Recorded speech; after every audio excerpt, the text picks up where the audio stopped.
केंद्र सरकार और आरबीआई यानी कि रिजर्व बैंक ऑफ इंडिया में चल रही तनातनी को लेकर के 7.5% के आसपास की दर से बढ़ रही भारतीय अर्थव्यवस्था पे निगेटिव असर पड़ने की आशंका बढ़ गई है।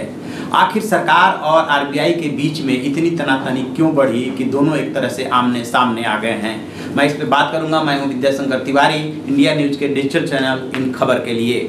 दरअसल आरबीआई और सरकार के बीच में जो भी तनातनी बढ़ी है उसकी 4-5 मुख्य वजह हैं। पहली वजह यह है कि इस 2008 से लेकर के 2014 के बीच में इतने ज़्यादा लोन बांटे गए कि एनपीए बहुत ज़्यादा बढ़ गया। जो केंद्रीय वित्त मंत्री भी अरुण जेटली ने सवाल उठाया है वो यही सवाल उठाया है कि 2008 तक जितने भी बैंक थे उन्होंने 18 लाख करोड़ तक का ऋण दिया था और 2008 से 14 के बीच में जो है 55 लाख करोड़ का ऋण बांट दिया गया है। इसका नतीजा क्या हुआ कि लगभग 10.5 लाख से 12 लाख करोड़ के बीच में एनपीए हो गए थे। दोनों के बीच में जो मतभेद उभरे हैं इसकी एक बढ़ती जो प्रमुख वजह है वो है एनपीए। केंद्र सरकार सवाल उठा रही है कि इस बीच में जब ये लोन बांटे गए उस वक्त आरबीआई ने अपनी भूमिका का सही इस्तेमाल अपनी भूमिका नहीं निभाई, एक कारण ये है। दूसरा कारण ये है कि इसमें से जो 11 बैंक है मतलब पीएसयू जो पब्लिक सेक्टर बैंक है उसमें से 11 ऐसे हैं जिन पे बहुत ज़्यादा जिनका एनपीए हुआ, उसको लेकर के रिजर्व बैंक ने गाइडलाइंस जारी कर दी और प्रॉम्प्ट जो करेक्टिव एक्शन जो होता है उसके तहत उन्हें आगे लोन देने के लिए बहुत कड़ी शर्तें रख दी, यानी कि ऐसी कड़ी शर्तें रख दी कि वो और ज़्यादा लोन एक तरह से नहीं दे सकते। तो इसको लेकर के भी सरकार कह रही कि यदि 11 पीएसयू जो है लोन नहीं दे पाएंगे तो आगे इससे अर्थव्यवस्था पे प्रभाव पड़ेगा। ये जो है मतभेद की दूसरी वजह है। तो तीसरी वजह है आईएलएफएस का जो इशू हुआ उससे भी बहुत ज़्यादा फर्क पड़ा और उन दोनों के बीच में जो है मतभेद उभरे। चौथी वजह है कि जो डायरेक्टर थे नचिकेत मोर उसको सरकार ने हटा करके गुरुमूर्ति को इंडक्ट किया।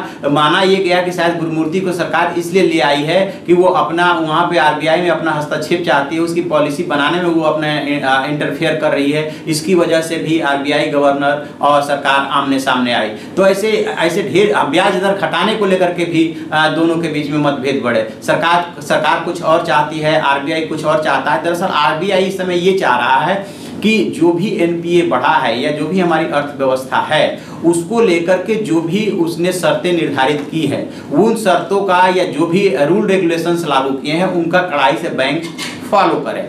लेकिन सरकार की दिक्कत यह है कि यदि 11 बैंकों को लोन देने से रोक दिया जाता है तो आगे के जो अर्थव्यवस्था का विकास है, चाहे वो मध्यम कैटेगरी के उद्योग हों या चाहे लघु उद्योग हों, चाहे एनएफसीज हों, जो नॉन बैंकिंग फाइनेंस कंपनीज हैं या हाउसिंग फाइनेंस कंपनीज हैं, उनके ऊपर भी असर पड़ रहा है। दरअसल ये जितनी भी नॉन बैंकिंग फाइनेंस कंपनी या जो भी हाउसिंग कंपनी होती है वो क्या करती है कि बैंक उनका सबसे बड़ा लोन का जो है साधन होता है। इन बैंकों से लोन लेकर के और वो आगे लोन देती है और बीच का जो मार्जिन होता है उससे वो अपना काम चलाती है। तो अभी फिलहाल जो संकट पैदा हो रहा है वो संकट पैदा हो रहा है कि नवंबर में यानी कि नवंबर के पहले दूसरे सप्ताह में इन एनबीएफसीज का नॉन बैंकिंग फाइनेंस कंपनी का जो वो कमर्शियल पेपर जारी करती हैं उनका रिडेम्पशन होना है और ये रकम लगभग 50,000 करोड़ है।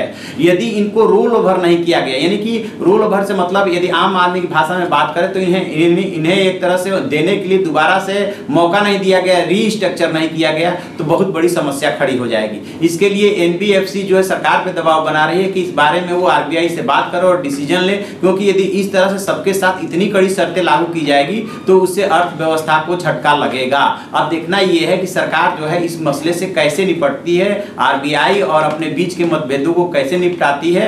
ये बहुत बड़ा सवाल हो गया है, क्योंकि देखिए और किसी संस्था में कोई झगड़ा हो तो उसका काम चल सकता है, वो उसका झगड़ा जो है उसी संस्था तक सीमित होता है या संस्था से जुड़े मामलों तक सीमित रहता है। लेकिन आरबीआई के साथ जो भी सरकार की तनातनी की खबरें आ रही है और उस दोनों पक्ष के आमने सामने की खबरें होने की खबरें जो आ रही है उससे पूरी अर्थव्यवस्था पे फर्क पड़ना है। और भारत इस समय दुनिया की 6ठी अर्थव्यवस्था है और तेजी से ग्रो करने वाली अर्थव्यवस्था इसको माना जा रहा है। अलग अलग एजेंसियों ने भी माना है, विश्व बैंक भी इस चीज को मानता है। तो लिहाजा सरकार और आरबीआई दोनों को इसमें कहीं ना कहीं होशियारी दिखानी पड़ेगी और एक दूसरे से एडजस्ट करना पड़ेगा, क्योंकि आरबीआई के मामले में सरकार को 1934 का जो एक्ट है उसमें सेक्शन 7 में विशेष विशेष पावर मिला हुआ है कि सरकार उसमें उसको गाइडलाइंस उसके लिए जारी कर सकती है, उसे सलाह दे सकती है, उसे निर्देश दे सकती है। यहाँ पे आरबीआई जो है सरकार की बात मानने के लिए मजबूर हो जाती है। तो दोनों यदि मिलजुल करके कोई समाधान निकाले तो शायद हमारी अर्थव्यवस्था के लिए अच्छी बात होगी। तो आप ऐसी खबरों के लिए देखते रहिए हमारा डिजिटल चैनल इन खबरों से सब्सक्राइब कीजिए।